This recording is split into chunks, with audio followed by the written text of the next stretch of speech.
चलिए आज के सेशन की हम शुरुआत करते हैं। जैसा हमारा एक थंब रूल है कि एक अच्छे विचार के साथ हम अपनी बात को आगे बढ़ाएं ताकि हमारा मन भी स्वस्थ रहे, तन भी स्वस्थ रहे और चेहरे की मुस्कान हम सबको आगे बढ़ाने के लिए, दूसरों को हमारे नजदीक लाने के लिए तैयार करती रहे। तो आइए आज के सुविचार की तरफ बढ़ते हैं। किस तरह से हमारा ये सुविचार काम करेगा। अगर आप सीखने के लिए तैयार नहीं है तो कोई भी आपकी मदद नहीं कर सकता है, और अगर आप सीखने के लिए तैयार हैं तो आपको कोई रोक नहीं सकता है। पूरी जिंदगी का ये एक थंब रूल है कि बचपन से हम अपनी उस यौवन अवस्था तक या हमारी वो जो वृद्धावस्था तक भी अगर हम बात करें तो हर पल सीखने के लिए प्रेरित करता है। हर पल सीखने के लिए प्रेरित करता है। अगर हम उस पल में सीखने का प्रयास ना करके हम उसको इग्नोर कर दें, साइड कर दें कि यार आज मूड नहीं है, तो वो पल में जो हम सीखने वाले थे ना, वो हम छोड़ देंगे। और उस समय को जब छोड़ दिया, उस पल को छोड़ दिया, तो वो जो सीखना था वो नहीं सीख पाए। उसकी वजह से कोई भी हमारा दूसरा सपोर्टिंग सिस्टम या कोई भी हमारा दूसरा साथी सहयोग नहीं कर पाएगा, क्योंकि वह सीखना हमारा जरूरी था। अगर हम सीख जाते तो किसी और के सामने हमें जाकर के गिड़गिड़ाने की जरूरत नहीं पड़ती, सहयोग मांगने की जरूरत नहीं पड़ती। इसलिए मेरा यह मानना है, और मैं आज इसी सुविचार से अपनी बात को आगे बढ़ाऊंगा, कि सीखने के लिए उम्र कभी बाधा नहीं होती है और एजुकेशन कभी बाधा नहीं होती है। ये दोनों चीजों को साइड रख दें और अपना ईगो को साइड में कर दें। अपने अंदर कुछ ईगो पाल के लोग रहते हैं, उसको हटा दें। और उस इस उम्र की जो है ना तहकीकात की, मैं बड़ा हूँ, ये छोटा है, या ये मेरे से ज्यादा पढ़ा लिखा नहीं है, इस सब को साइड कर दिए। सीखने में हम एक चींटी से भी सीख सकते हैं, और सीखना चाहें तो हम शेर से और हाथी से भी सीख सकते हैं। तो एक मतलब बहुत कम पढ़ा लिखा व्यक्ति भी हमें सिखाने के लिए बहुत कुछ दे जाता है। और अगर ज्ञानी पुरुष भी हमें सिखाना चाहे और हम अगर सीखने को तैयार नहीं, तो हम कुछ भी नहीं कर पाए। तो आइए आज हम सीखने के प्रयास में से आज इस सेशन को आगे बढ़ाते हैं। आज का हमारा टॉपिक है, सही डायरेक्ट सेलिंग कंपनी का चयन कैसे करें। जी हाँ, आज का हमारा टॉपिक है, सही डायरेक्ट सेलिंग कंपनी का चयन कैसे करें। तो मैं उसमें कुछ पॉइंट्स हाइलाइट्स आपके बीच में कर रहा हूँ, फिर हम इसको डिटेल्स में बातचीत करेंगे। कि कोई भी कंपनी इस डायरेक्ट सेलिंग इंडस्ट्री में अगर काम कर रही है तो उसका मार्केट साइज, उस कंपनी का मार्केट में अपॉर्चुनिटी क्या है, हमारी लाइफ में वो कितनी बड़ी अपॉर्चुनिटी कर रही है, पैदा कर रही है। उस कंपनी का स्ट्रॉन्ग विजन होना चाहिए, वो कितना बड़ा है उसको पहले हमें समझना चाहिए। कंपनी का प्रोफाइल कितना स्ट्रॉन्ग है वो हमें समझना चाहिए। कंपनी की प्रोडक्ट कैटेगरी कितनी सही है हमारे लाइफ में, हमारे परिवार के लिए, हम जहाँ जिस समाज में रहते हैं उस समाज में उसका कितना बड़ा रेशियो काम आने वाला है, ये हमें पता होना चाहिए। पॉकेट फ्रेंडली प्रोडक्ट होने चाहिए, यानी हम प्रोडक्ट तो अच्छे हैं लेकिन अगर वो अफोर्डेबल नहीं है या पॉकेट फ्रेंडली नहीं है तो वो हम उस कंपनी को हम ज्यादा लंबे समय तक नहीं कर पाएंगे। और वो कंपनी हर व्यक्ति के लिए अपॉर्चुनिटी पैदा कर रही है या नहीं कर पा रही है, ये भी हमें उस चयन में ध्यान रखना चाहिए। कंपनी को एक्सेप्ट करने से पहले हमें ये पॉइंटों को समझना चाहिए। आइए थोड़ा सा डिटेल में समझते हैं। सबसे पहले कंपनी की प्रोफाइल। कंपनी की प्रोफाइल के बारे में ये जानना जरूरी है कि कंपनी हो सकता है 5 साल पुरानी हो, 8 साल पुरानी हो, 10 साल पुरानी हो, 15 साल पुरानी हो, 20 साल पुरानी हो, लेकिन उसके पास्ट को भी हमें चेक करना चाहिए कि इस कंपनी की डायरेक्ट सेलिंग इंडस्ट्री में शुरुआत होने से पहले उस कंपनी का पास्ट क्या था। पहले वो किस कैटेगरी में काम करती थी, पहले उसका बैकग्राउंड क्या रहा हुआ है। उस कंपनी का पूरा डिटेल आपको पता होना चाहिए। वो प्रेजेंट में कंपनी किस मोड से आगे बढ़ रही है, क्या उसका नेचर है आगे ग्रोथ करने का, और कंपनी का फ्यूचर प्लानिंग्स क्या है, किस दिशा में कंपनी आगे हमें लेके जाने वाली है, या हम अगर उसके साथ रहते हैं तो भविष्य हमारा किस तरह से आगे बढ़ने वाला है।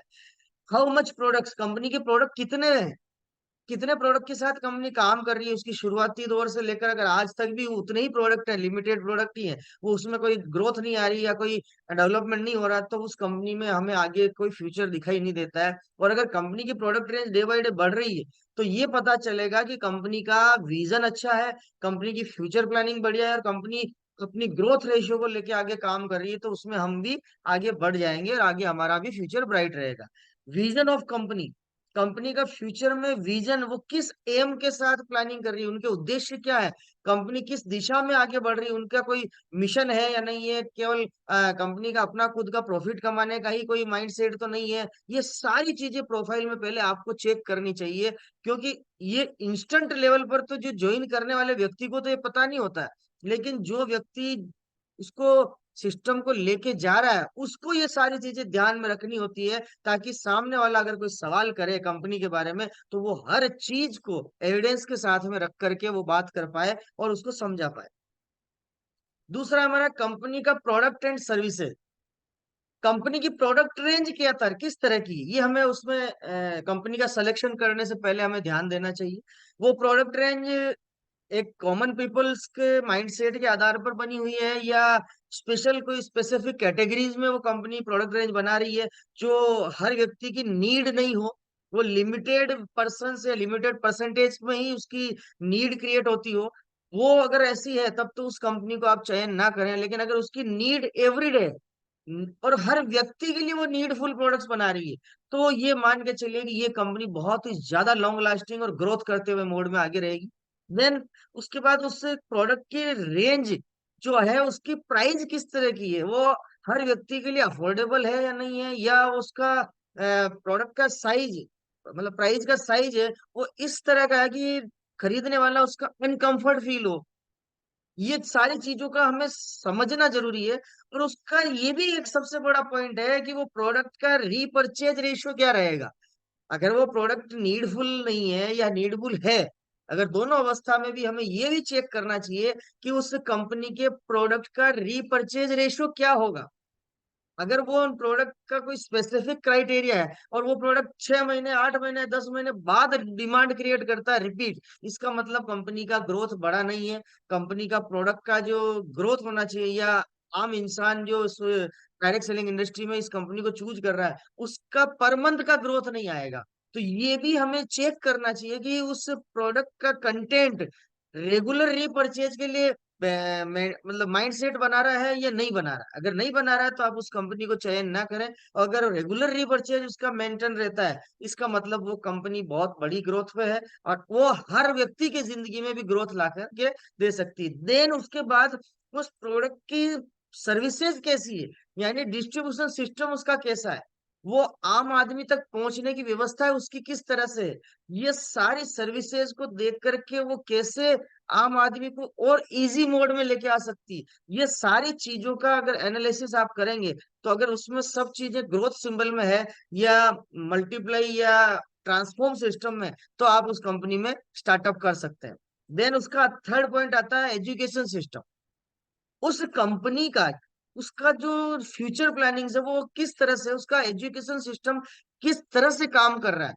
मेरे विचारों से उसमें एक एम्प्लॉय से एंटरप्रेन्योर बनने का सोच है या नहीं, यानी वो कंपनी अपनी एजुकेशन सिस्टम में एक आम आदमी को या एक नौकरी पेशा आदमी को एंटरप्रेन्योर बिजनेस का मालिक बनाने का मादा रखती है या नहीं रखती।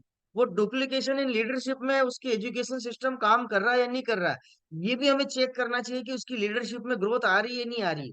प्रोडक्ट ट्रेनिंग सिस्टम उसका अवेलेबल है या नहीं, क्योंकि प्रोडक्ट की जानकारी के बिना आप one to one home to home mouth publicity के माध्यम से आप प्रोडक्ट की सेलिंग को, प्रोडक्ट की शेयरिंग को नहीं कर पाएंगे। तो उनके एजुकेशन सिस्टम में ये सारी चीजें है या नहीं है, ये भी हमें पहले चेक कर लेना चाहिए, ताकि पता चले कि हम केवल प्रोडक्ट खरीद रहे हैं लेकिन उसका पूरा हमें डिटेल पता नहीं, जानकारी पता नहीं है, तो हम उसका मार्केट नहीं कर पाएंगे, उसको हम शेयर नहीं कर पाएंगे, तो हम इस प्रोडक्ट का कंजप्शन या रेगुलर रीपरचेज या सेल ये मेंटेन नहीं हो पाएगा, क्योंकि हमें उसका एजुकेशन नहीं है। तो यहाँ चे कंपनी को चूज करने से पहले ये भी चेक करना जरूरी है कि उसका एजुकेशन सिस्टम हमें सपोर्ट कर रहा है या नहीं कर रहा। देन इंपॉर्टेंट पॉइंट है उसका plan and pay out. Plan ऐसा होना चाहिए उस कंपनी का, easy to understand, no fix money, मतलब आपको ऐसा प्लान में कोई नहीं बोले कि आप केवल इतना इतना स्ट्रीम बना दो आपको परमानेंट इनकम आती रहेगी या फिक्स इनकम हर महीना आपको आती रहेगी। इसका मतलब उसका प्लान में कुछ गड़बड़ जाला है, जोल जाल है। वो कंपनी आपको कुछ समय के लिए ऐसा प्रलोभन देती है और कुछ दिनों बाद अपना बोझा बिस्तर समेट के जाने वाली। प्लान ऐसा होना चाहिए, पे आउट ऐसा होना चाहिए, इजी टू अंडरस्टैंड। एक अनपढ़ व्यक्ति भी उस प्लान को एक बार सुन ले, देख ले, वो समझ जाए, वो दुनिया को समझा दे। उसका पे आउट सिस्टम इतना ट्रांसपेरेंट हो कि कहीं भी हिडन वो पॉलिसी ना हो, वो हर व्यक्ति उसकी कैलकुलेशन समझ करके उसका पे आउट खुद बना सके कि मेरे हिसाब से इतना बनना चाहिए और कंपनी भी उतना ही भेज रही है। इसका मतलब ये प्लान और पे आउट ट्रांसपेरेंट है, इजी टू अंडरस्टैंड। या झूठे वादे ना हो प्लान में और पे आउट में, ध्यान रखिएगा। यहाँ झूठे वादे नहीं हो और बड़े बड़े सपने नहीं दिखाए जाए, ऐसा प्लान और पे आउट होना चाहिए। बिल्कुल क्लियर क्रिस्टल होना चाहिए। पे आउट तब बनना चाहिए जब उसका प्रोडक्ट का डीलिंग हो। अगर बिना प्रोडक्ट की डीलिंग के वो पे आउट देना चाह रहे हैं, इसका मतलब वो मनी सर्कुलेशन का गेम करना चाह रहे हैं। इसलिए आपको इसको भी पूरा अंडरस्टैंडिंग होते हुए आपको डिसीजन लेना चाहिए कि इस कंपनी का प्लान किस तरह से है, उसका पे आउट किस तरह से है। उसमें कोई भी मैनिपुलेशंस नहीं है, कोई भी हिडन नहीं है, कोई भी घुमा फिरा करके बातें नहीं की गई है। इस तरह का पूरा क्रिस्टल क्लियर काम हो, तो ये समझ के ही इस कंपनी को चयन करना चाहिए। देन एक और इम्पोर्टेंट पॉइंट आता है जिसको हमें चेक करना चाहिए, वो है कंपनी का मैनेजमेंट सिस्टम एंड उसकी सर्विसेज। कि कंपनी का मैनेजमेंट किस तरह का है, उसके डायरेक्टर्स किस तरह की विचारधारा वाले हैं, डायरेक्टर्स के पावर्स क्या है, डायरेक्टर्स की मतलब बैकग्राउंड क्या रही है, फ्यूचर प्लानिंग्स क्या है, वो इस पूरी कंपनी के मैनेजमेंट को किस तरह से वो हैंडल करते हैं। वहाँ के सीईओ क्या है, वहाँ की आईटी सर्विसेज उस कंपनी की कैसी है, यानी इंफॉर्मेशन टेक्नोलॉजी जो सर्विसेज को लेकर कंपनी का अपडेशन होता है या नहीं होता है, डे बाय डे उसमें नए नए इनोवेशन होते हैं या नहीं होते हैं, कंज्यूमर हेल्पलाइन कुछ है या नहीं है। अगर किसी चीज का कंज्यूमर को या एसोसिएट बायर को, डायरेक्ट सेलर को अगर कुछ रिक्वायरमेंट है तो उसके लिए कोई हेल्पलाइन नंबर है या नहीं है। प्रोडक्ट का डेवलपमेंट हो रहा है या नहीं हो रहा है, वहां पर कंटिन्यू प्रोडक्ट में पैकेजिंग, ब्रांडिंग, नए नए प्रोडक्ट की रेंज लाना, ये मैनेजमेंट कर रहा है या नहीं कर रहा है, ये भी आपको चेक करनी चाहिए। उसके बाद इंफॉर्मेशन एंड टेक्नोलॉजी का जो जमाना आज का पूरा सोशल मीडिया का है, तो क्या कंपनी सोशल मीडिया का भरपूर उपयोग ले रही है या नहीं ले रही है।